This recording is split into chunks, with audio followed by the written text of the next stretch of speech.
ચાલો આપણે બીજો દાખલો જોઈએ કે એક જંગલમાં 312 લીમડાના ઝાડ છે, 268 બાવળના ઝાડ છે અને 150 ઝાડ છે બોરડીના. બરાબર.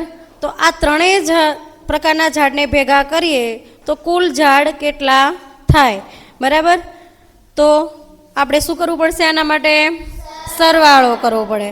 બરાબર. જવાબ, પહેલા કેટલા ઝાડ છે? 312 લીમડાના ઝાડ વત્તા 268 બાવળના ઝાડ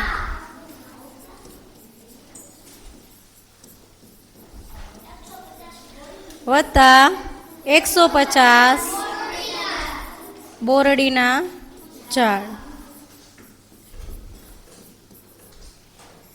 ત્રણેયનો સરવાળો. સૌ પ્રથમ આપણે એકમના સ્થાનમાં છે એના આપણે સરવાળો કરીશું. તો 8 2 ને 8 કેટલા થાય? 10. 10 ની 0 વધી આવી 1. 1 ને 1 2. 2 ને 6 8. 8 ને 5 13. 13 નો તગડો વધી આવી 1.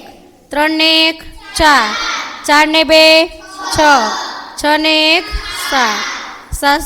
730 કુલ ઝાડ. નીચે આપણે શું લખવાનું કે આમ જંગલમાં કુલ